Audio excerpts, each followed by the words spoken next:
আজকে কিন্তু আমি কোনো শাশুড়ি মাকে ভয় পাবো না। আজকে কিন্তু প্রত্যেকটা শাশুড়ি মায়ের নামে আমি বলতে চলেছি, জি হ্যাঁ, আমি কিন্তু আজকে মেয়ের পক্ষ থেকে আপনাদের নামে আমি বলতে চলেছি। হ্যাঁ, আজকে আমি বলবোই, আজকে আমাকে কেউ আটকাতে পারবে না। এই যে দেখতেই পাচ্ছ বাচ্চাটা, বাচ্চাটা তো আপনারা দেখতেই পাচ্ছেন, ঠিক আছে। আর এই যে হচ্ছে মেয়ে, এইটা শুধু মানে আমি একটা উদাহরণ দিয়ে বলছি, ঠিক আছে। এই যে ধরে নিন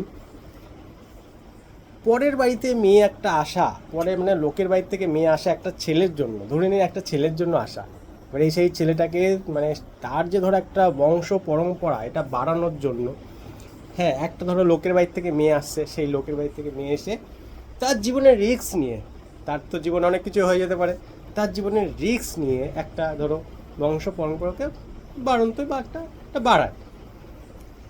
এই যে ধরো একটা মেয়ের জীবনের ধরো একটা এত বড় একটা রিস্ক, হ্যাঁ, তো এই জিনিসটা অনেক শাশুড়ি মা বোঝে না। শাশুড়ি মা শুধু অনেক সময় এইটার পেছনেই লেগে থাকে, এটা নিয়েই চিন্তিত থেকে যায়, আমার ছেলেটাকে বড় করলাম, কষ্ট করে মানুষ করলাম, ছেলেটাকে নিয়ে চলে গেল বা ছেলেটাকে নিয়ে নিল।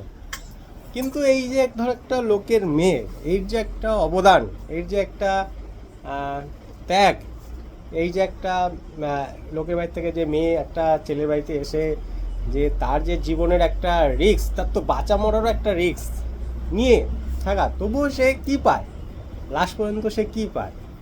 হ্যাঁ, তো এটাই আমার শাশুড়ি মায়ের কাছে এটাই রিকোয়েস্ট যে মানে প্রত্যেকটা শাশুড়ি মায়ের কাছে আমার এটাই রিকোয়েস্ট যে ভুল বুঝবেন না, ভুল বুঝবেন না। সেও অনেক আশা করে আসে, সে অনেক মানে অনেক কিছু ছেড়ে ছুড়ে দিয়ে আসে আপনারই জন্য, আপনারই ছেলের জন্য, আপনারই বংশ বাড়ানোর জন্য, কি আপনাদেরই তাও কি তার নিজের জীবনের রিস্ক নিয়ে আপনাদের বাড়িতে আসে।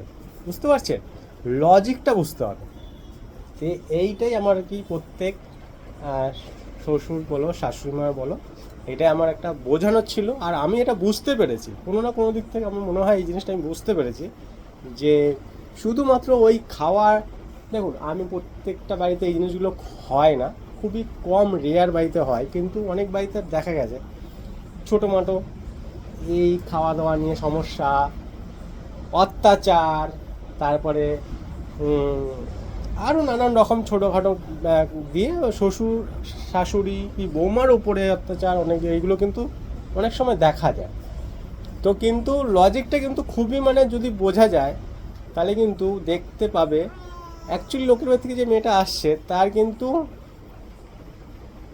অনেক কিছু ত্যাগ করে সে আসছে আর কি, অনেক কিছু ইয়ে করে আসছে, তার জীবন মরণের রিস্ক নিয়ে তার আপনারই জন্য আসছে, আপনার ছেলের জন্যই আসছে, কিংবা আপনারই বংশর জন্যই আসছে, এইটাই আর কি বলার জন্য আজকে। তার জন্য মেয়ের পক্ষ, প্রথমেই বললাম মেয়ের পক্ষ থেকে আজকে বলবো, শাশুড়ি মার পক্ষ থেকে আজকে আমি, শ্বশুর শাশুড়ি মার পক্ষ থেকে আজকে এইটাই আমার আজকে বক্তব্য। আমার মনে হলো এই জিনিসটা বলার, তার জন্য আমি এই জিনিসটা আমি অ্যাহসাস করলাম, এই জিনিসটা আমি আজকে ফিল করলাম, তার জন্যই আমি এটা শেয়ার করলাম আপনাদের সাথে।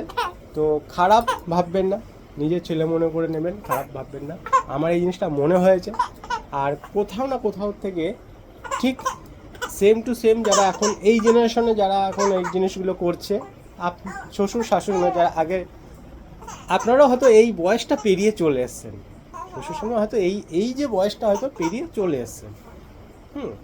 তো আপনারা এখন এই বয়সের স্কুলের হেডমাস্টার, আর ওরা হচ্ছে এখন শিখছে। তো ওরাও, হ্যাঁ আচ্ছা, ওরাও একদিনকার শাশুড়ি হবে, ওরাও একদিনকার শ্বশুর শাশুড়ি মা হবে, সেটার জন্য একটু লং অপেক্ষা করতে হবে, কিন্তু সব কিছু একটা প্রসেসে চলে, সব কিছু একটা নিয়মে চলে। ঠিক আছে বন্ধুরা, এটাই ছিল আজকে আমার অভিজ্ঞতা। আর এই অভিজ্ঞতাটা আমি জানি না আমার এটা সঠিক না, সঠিক চিন্তা না ভুল চিন্তা আমি জানি না, তবে আমার এই জিনিসটা মনে হয়েছে না, এই জিনিসটা সত্যিই একটা পরের বাড়ি থেকে একটা মেয়ে কিন্তু আসে একটা অন্যের সংসারকে কিন্তু বংশ একটা বৃদ্ধির জন্য তার নিজের জীবনের রিস্ক নিয়ে অনেক কিছু আশা স্বপ্ন নিয়ে, আর এর বিনিময়ে সে যে কি পায় কি পায় না, এটা আমার থেকে হয়তো আপনারা খুব ভালো রকমই জানেন যে এই সবের বিনিময়ে সে কী পায়। বুঝতে পারছেন? ঠিক আছে বন্ধুরা, আর কিছু বাড়ালাম না। ওকে, টাটা, গুড বাই, ভালো থাকবেন। আর এটাই বলবো লাস্টে, বৌমাদের সাথে বেশি ঝামেলা করবেন না, বৌমাদের সাথে ঝামেলা করবে না। ওরা আমার মনে হয় ওরা যে জিনিসটা দিচ্ছে আপনার সংসারে, আমার মনে হয় এটা পয়সা দিয়েও আপনি কিনতে পারবেন না, এটাই আমার মনে হয়। আর এটা পয়সা দিলেও আপনি, এক কথায় বললে ওইটাই, যে বৌমা যে জিনিসটা আপনার সংসারে দিচ্ছে, যে আপনার ছেলের সংসারে দিচ্ছে, কিংবা বলুন আপনার সংসারে দিচ্ছে, কি আপনার বংশ বিস্তারের দিচ্ছে, তার জীবনটা দিয়ে দিচ্ছে, সেটা আপনি কোনো কিছুর বিনিময়ে মানে আপনি ওটা তুলনা করা যায় না।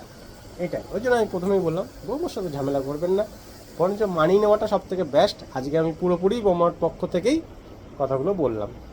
হয়তো অনেক শাশুড়ি মার ঝাল লাগতে পারে, কিন্তু আমি এটা কিছু মনে করবেন না, নিজের ছেলে মনে করে ক্ষমা করে নেবেন। যদি কিছু অন্যায় কথা বলে থাকি, নিজের ছেলে মনে করে ক্ষমা করে নেবেন। ওকে বলুন টাটা, গুড বাই।